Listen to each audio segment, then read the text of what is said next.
All right, you guys. Latonya Mister of Soar and Reap Physical Therapy. Today we are here with Dr. Barenburg, aka Dr. B. He is here to talk to us about pelvic floor from a medical standpoint. So thanks for coming on, Dr. B, again. Sure, no problem. Yeah, so go ahead and introduce yourself. I'll let you tell everybody who you are, what schools you attended, anything you want them to know. Sure, yeah. So my name is Ben Barenburg. I am a urogynecologist out of Oklahoma City. My background, I did my my undergraduate education at the University of Florida in Gainesville, and then my medical school at the University of Texas Medical Branch in Galveston.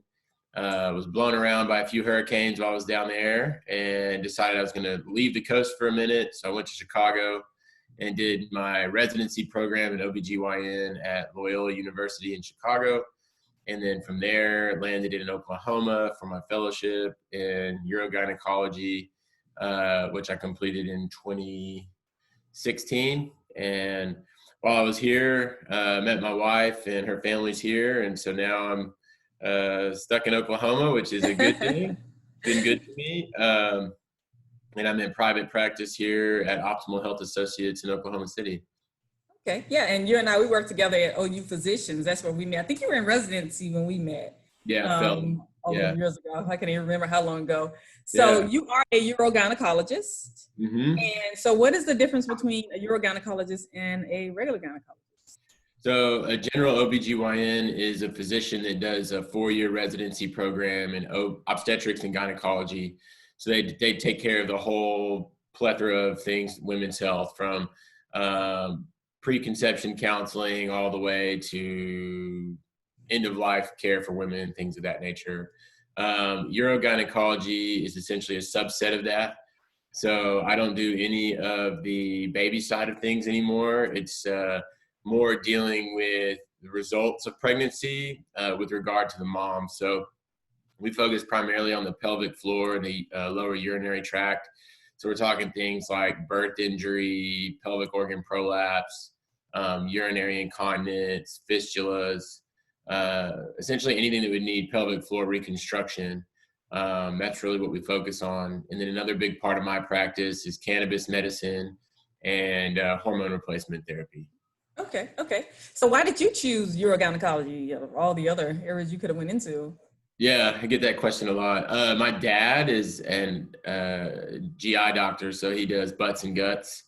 And I thought that was kind of what I was going to do. Right. But as you kind of walk through medical school, you really start to figure out things that you can tolerate and things that you can't tolerate. And to go that route, there's a lot of general internal medicine, which is a lot more thinking than doing. I realize I'm more of a doer, so I like to work with my hands. I like to be doing something, not just thinking about things all the time. Yeah. And so I kind of veered towards a more surgical subspecialty. And then at that point, it was really trying to figure out where my personality fit in best. And so I really seemed to kind of jive well with the general OBGYN residents while I was in Austin. That's where I did my rotations.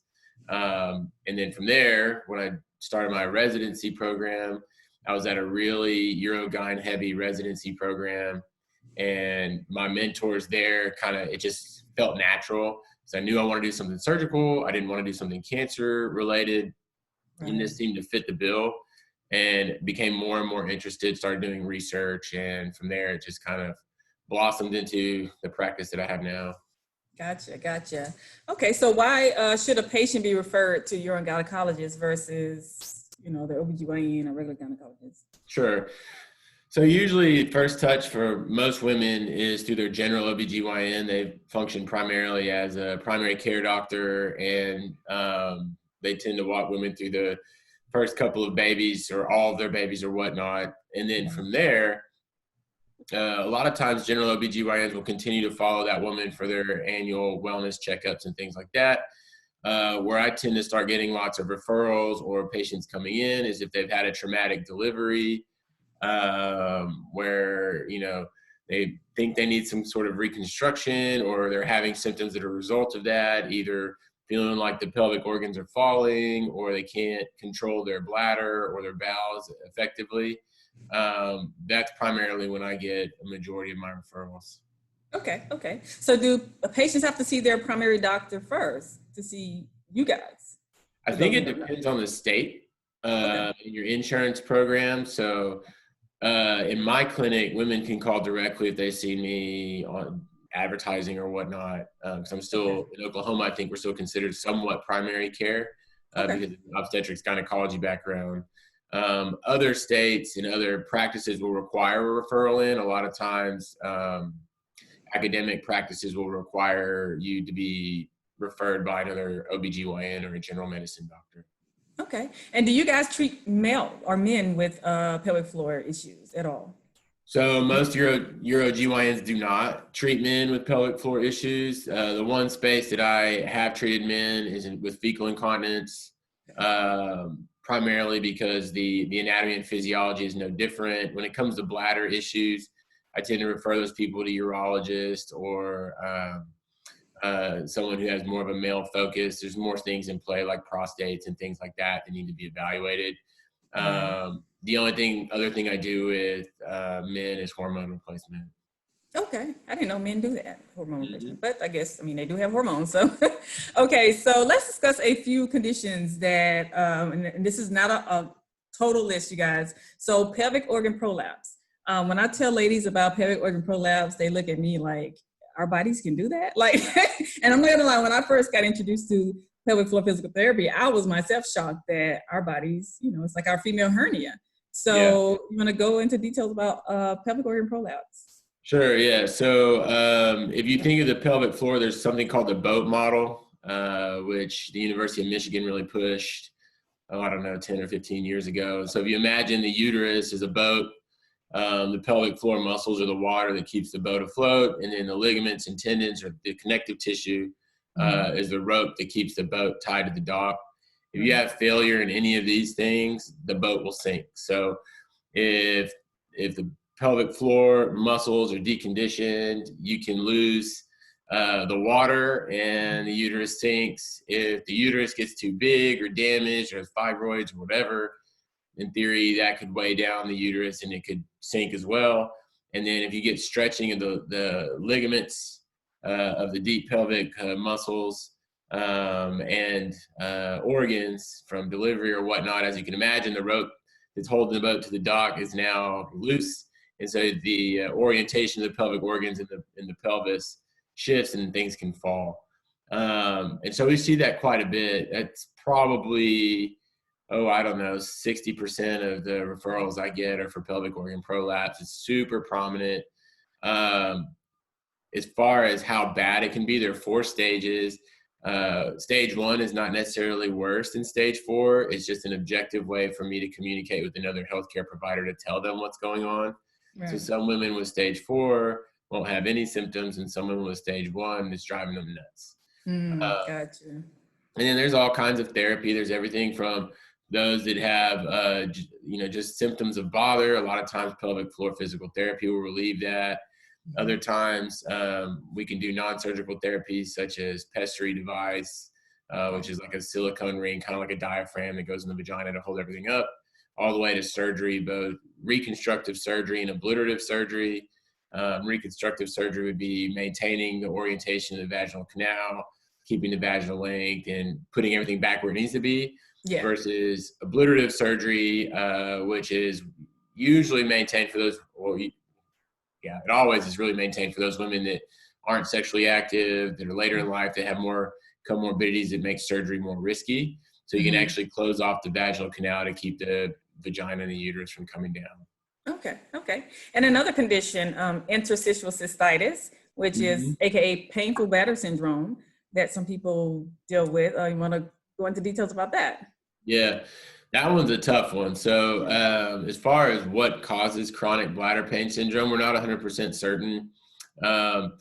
Essentially what you get is symptoms that mimic urinary tract infections, so recurrent urinary tract infections. A lot of times I'll have women come in and say, man, I get infections every 3 to 4 weeks, and I go and I get tested and all the cultures are negative and they never do anything about it. or when my bladder's most full, I get this really bad pain, and then when I urinate, it relieves and I feel much better. That's really the typical story for interstitial cystitis. There's a lot of thoughts as to what causes it, whether it's a breakdown in the protein layers that guard the bladder, whether it's more of an allergy-mediated process, like where antihistamines could work. And then there's a multifactorial model, which essentially says it's all those things put together. Right. Therapy for that it can be complex, but first, early stuff to do is to adjust your diet. There's certain things that can irritate the bladder. I encourage people to get in with a pelvic floor physical therapist. This is where the bladder is irritated. Many times the pelvic floor will tighten up to try to protect the bladder, and then that exacerbates the issue. So a lot of times, if you can get the pelvic floor to relax and focus on decreasing inflammation in the bladder, you can reverse a lot of those things. Right. Yeah, that's another thing we push as PTs is the diet change. Like it's, the spicy foods, they're not our friends after a certain point. Sometimes you have to change your diet to see results. So last condition we'll discuss today, urinary incontinence. I'm going to go into details about that. Yeah, that's a vast topic, but in general, there are two main types of urinary incontinence. There's stress incontinence, that's cough, sneeze, jump, run, lifting, leaking. So every time you essentially bear down in your stomach or abdomen, that pressure is transmitted to the bladder, and then the holdback muscle is weak, and you can't hold it in any longer, and you'll get leakage of urine. The other type of incontinence is called urgency incontinence. That's that sensation where you gotta go, and you can't get there fast enough, or you feel like you're constantly running back and forth to the bathroom. You don't really feel like you empty your bladder well. Right. That's more of an issue with the nerves that feed the bladder. They're overexcited, and they send an overflow signal to your brain, and then your brain has to kind of figure out what's going on, and it defaults to what it hears from the most, and it's heard from your bladder the entire time you've been alive. And so then it tells you, oh yeah, you have to pee, and then it just lets go. So as far as management, there's everything from physical therapy, which I think is first line for most people, to medication management, to surgical management to try to correct all those things. Right. And these conditions, a lot of people think that they're like for older women. Like we see patients of all, if you can agree with this, of all ages. It's not something to handle when you get older. Some people have this condition when they're younger. Most are related to the number of pregnancies. The more babies you have, of course, you're stretching those muscles. And if you don't retrain them, they will continue to stay weak. And over time, your conditions will worsen. So. Right. I even encourage women to get in with a physical therapist or to have some sort of pelvic floor program before they deliver. So, okay, yeah. You can be prepared for, sadly, the trauma that happens from having a baby. Right. And if you prepare your body for that, when you're trying to back yourself out of that, you can rely on the skills that you learned so that you rehab faster. And then you can stack on top of that so that you bounce back twice as fast and hopefully don't have any issues down the road. Right. Okay, so with everything going on today, the coronavirus, everybody's quarantined, and I think all 50 states now are probably have some type of stay at home. Yeah. So you have any advice for the listeners on taking self-care during the coronavirus? Yeah. Stay at home if you can. Limit interactions with people that you don't need to talk to. The longer we keep interacting with people in person that aren't essential for our day-to-day activities, the longer this thing is gonna go on. Right. I encourage people to wash their hands regularly, add hand sanitizer in their vehicle. When they're at the grocery store, wash everything down with the wipes they give you. Stay 6 feet from everybody. What else? There's some things that we encourage our patients to do, like we recommend 50 milligrams of zinc a day. Okay. That can help interrupt the viral replication. We recommend a multivitamin so that your immune system is up. And then there's some evidence that melatonin actually interrupts the virus as well. So a lot of people already use that for sleep. It's another thing to add in there. And then, just remember there's a 2-week window of asymptomatic viral shedding. So if you get exposed to somebody that's not acting sick, you may not know you're exposed, and then you're spreading that. On average, one person will spread to 2.5 other people. And if you do the math on that, it's exponential, where if you wear a mask or take these other precautions, you can limit that maybe to 1 to 1.5 people, which is going to slow and flatten the curve and allow our healthcare system to be able to manage that surge that's going to happen here in the next few weeks. Gotcha. And you said last time it was 50 of the zinc, 50 for adults over 100, and then 15, because you were really breaking up at that point. So it's 15 for children, right? Are people under 100 pounds? Yeah, if you're under 100 pounds, it's 15 milligrams a day. If you're over 100 pounds, it's 50 milligrams a day. Okay, okay. And you also mentioned something about NSAIDs. Are we taking those or we're not taking those this time? If you can avoid it, I recommend not. There has been some of the data that's coming out in real time from Europe and whatnot that those people that were dying more frequently had anti-inflammatories on board. Mm-hmm. So I don't know if it's a true cause and effect, but it's correlated. Gotcha. So if you don't need them for management of arthritis or chronic inflammation, I recommend people to just try working with Tylenol and things of that nature, as that hasn't had that correlation. Okay. So anything else that you'd like to share you think patients or people should know in general about pelvic floor care? Yeah, so in general, it's more common than you think. On average, women will wait 5 years to discuss anything pelvic floor related with their provider. That's a failure on the provider and the system in general. Don't be shy to ask your general OBGYN. They know about this stuff. Mm-hmm. A lot of times that they're pulled very thin in different directions, doing the baby thing and everything else. Right. That may not be at the front of their mind the way it is for pelvic floor physical therapists or urogynecologist. But know that you have access to people like myself and like you that can recommend you to physicians in your area if you're not from Oklahoma, or if you're needing to come into Oklahoma for an evaluation. There's things we can do to work with you to get you taken care of. Don't just think this is a normal part of aging. It's a common part of aging, but it doesn't have to be your new normal. These things can be reversed. A lot of times, if you catch it early enough, you can reverse it without needing to do something extraordinary like surgery. True. I totally agree. Okay, so let everyone know where you can be found on social media. So you can look us up on our website, www.optimalhealthassociates.com. We've got lots of information there. You can always reach out for appointment information. Our phone number is there. You can find me on Facebook. I think it's Benjamin J. Barenburg, MDMS, or if you want to get more regular content, we started the Oklahoma Women's Health Network on Facebook. So you can ask to join that, and I'll add you to that group. Pre-COVID, it was a lot more active. Right now, I'm just kind of waiting for things to die down. Right. A lot of the stuff I was doing was doing over-the-counter treatments for common pelvic floor issues or women's health issues. So I just stroll through Walmart and pick something out and hey, this is helpful. This is complete trash. That way, have that in your back pocket should you run into issues. Where else can people find me? Instagram, Dr. B, spelled out Dr. B_OKC.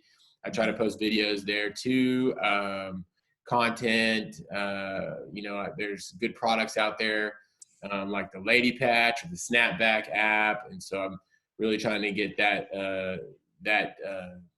buzz around these products, because they're easy things for people to utilize to improve their pelvic floor health. Okay. And also too, you were telling me about CBD oil for the pelvic floor. And so you guys, we're going to do another video and he's going to go into details about that, because I honestly don't have any clue about that. So I have quite a few questions I want to ask you on that. And I myself, regarding pelvic floor physical therapy, will be posting more videos. I'm like you, everything is on hold. It's I got some information I'm going to share, but it's really kind of hard to make moves right now with everything being shut down, everybody quarantined. So again, you guys, Dr. B on his Oklahoma Women's Health Network on Facebook. I'm telling you guys, I follow him. He's giving some great information on that site. So thank you, Dr. B, for joining us on this for pelvic floor pelvic floor medicine. But so follow us on Urinary Physical Therapy, that is, on Facebook, Twitter, YouTube, and Instagram. Like, share, follow, and subscribe. And we'll keep you guys posted. Thanks again, Dr. B. Sure. All right.